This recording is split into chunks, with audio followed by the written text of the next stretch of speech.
computer science, and the topic is history of computer. Since the evolution of humans, devices have been used for calculations for thousands of years. इंसानों की जैसे जैसे इंसान बढ़ते जा रहे हैं, डिवाइसेस भी कैलकुलेशन के लिए थाउजेंड ऑफ ईयर से बनाए गए हैं और इनमें तरक्की भी होती जा रही है, डेवलपमेंट होती जा रही है. One of the earliest and most well known devices was an abacus, जो बहुत ही पुराना डिवाइस है, बहुत ज़्यादा जाना जाता था, यूज़ किया जाता था, abacus. Then in 1822, the father of computers, Charles Babbage, began developing what would be the first mechanical computer. Then in 1833, he actually designed an analytical engine, which was a general purpose computer. 1822 में computer का बाप यानी जो father of computer था Charles Babbage, उसने पहला mechanical computer बनाया और फिर 1833 में उसने एक एनालिटिकल इंजन बनाया जो एक्चुअल में जनरल पर्पस कंप्यूटर यानी जिसका असल में मकसद क्या था कंप्यूटिंग का, वही कंप्यूटर को आगे कंप्यूटर सिस्टम को आगे लेकर आया. Let's look at the important features of generations of computers. हमारे पास जैसे जैसे आगे दुनिया जाती रही उसके साथ ही साइंसदानों ने बहुत सारे कंप्यूटर्स इजाद किए जिसमें फ़र्स्ट जनरेशन कंप्यूटर पढ़ते हैं. This was from the period of 1940 to 1955. Vacuum tubes were used for the circuitry in first generation computers. 1940 से 1955 तक पहला generation computer first generation computer use किया गया. इसमें वैक्यूम ट्यूब्स का इस्तेमाल किया जाता था और इस कंप्यूटर को फर्स्ट जनरेशन कंप्यूटर का नाम दिया गया. For the purpose of memory, magnetic drums were use. इसकी मेमोरी के लिए मैग्नेटिक ड्रम्स यूज़ किए जाते थे. दीज मशीन्स वर कॉम्प्लिकेटेड, और ये पेचीदा मशीनें थी, लार्ज थी एंड एक्सपेंसिव और बहुत महंगी थी. Batch operating systems and punch cards were used in this machines. यहाँ पर बैच ऑपरेटिंग सिस्टम यूज़ किए जाते थे और पंच कार्ड यूज़ किए जाते थे. उसमें जैसे अब हम यूज़ करते हैं कीबोर्ड वगैरह या दूसरे डिवाइसेस, पेरिफेरल डिवाइसेस यूज़ करते हैं, लेकिन वहाँ उस वक्त पंच कार्ड यूज़ किए जाते थे. Output and input devices magnetic tape and paper tape were used.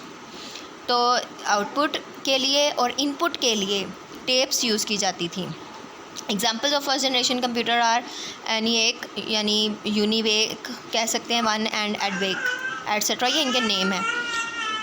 यहाँ पर आपको फर्स्ट जनरेशन कंप्यूटर नज़र आ रहा है. ये बहुत बड़े होते थे, एक रूम में पूरे रूम में फ़िट होते थे. और यहाँ पर पंचिंग कार्ड आपको नज़र आ रहे होंगे सामने.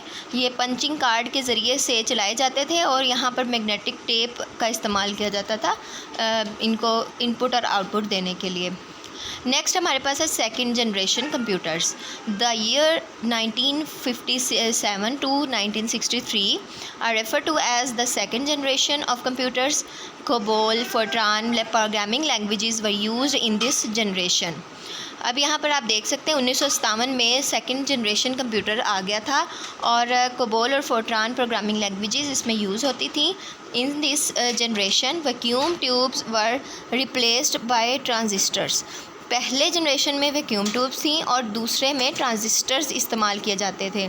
Transistors made the computer smaller, faster and more energy efficient. Transistor ने कंप्यूटर्स को छोटा कर दिया साइज़ को और तेज़ी के साथ काम करने लगे और इनमें एनर्जी भी ज़्यादा होती थी. एग्जांपल्स कौन सी हैं इसकी?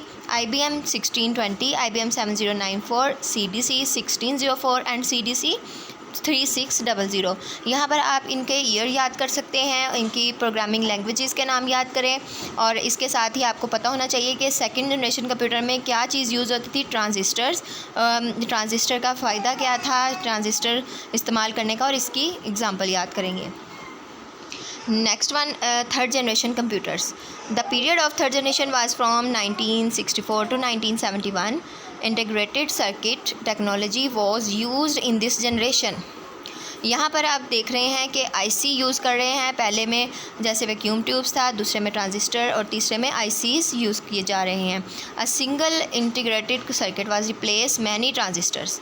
अब यहाँ पर जो आईसी का मतलब क्या है कि आईसी ने बहुत सारे ट्रांजिस्टर लगाने की बजाय सिंगल एक आईसी लगा दिया जाता था circuit. This technology increase the power of a computer and lowered it's cost. इसने क्या कर दिया, कंप्यूटर की पावर को बढ़ा दिया और इसकी कीमत को भी कम कर दिया। These computers were quicker, smaller, more reliable and less expensive than their predecessors. Predecessors कहते हैं जो पिछले आने वाले।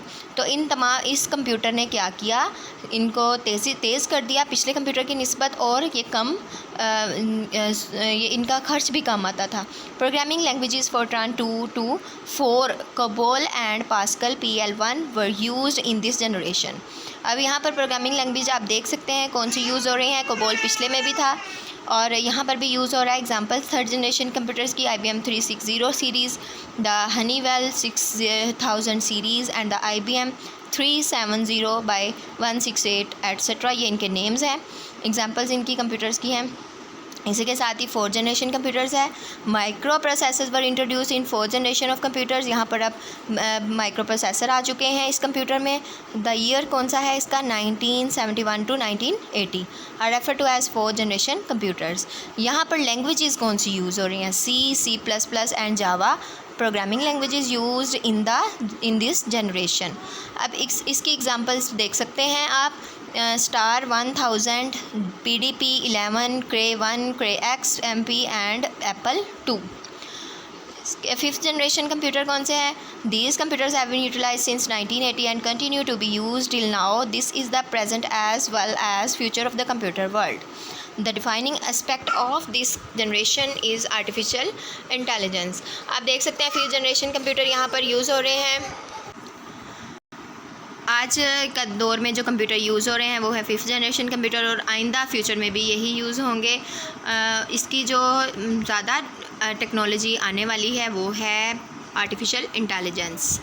इसी के साथ ही हमारी जनरेशन कंप्यूटर्स की ख़त्म हो रही है। हम देखते हैं, हमने 5 जनरेशन पढ़ी कंप्यूटर की। सबसे पहले जनरेशन जो थी उसमें यूज़ होती थी वैक्यूम ट्यूब्स, और सेकंड जनरेशन में ट्रांजिस्टर यूज़ किए जाते थे। थर्ड जनरेशन कंप्यूटर में आईसी इंटीग्रेटेड सर्किट यूज़ किए जाते थे। फोर्थ जनरेशन में micro processors and fifth generation computer को बहुत ज़्यादा अपग्रेड कर दिया गया यूटिलाइज़ करने के बाद। अब ये आप देख सकते हैं एक बड़ी शक्ल आ चुकी है टेक्नोलॉजी की, और ये बहुत बड़े पैमाने पर यूज़ हो रहे हैं। इसी के साथ ही हमारा टॉपिक कंप्लीट होता है। नेक्स्ट टॉपिक करेंगे इंशाल्लाह अगली वीडियो में, और चैनल को सब्सक्राइब ज़रूर कीजिए। अस्सलाम वालेकुम।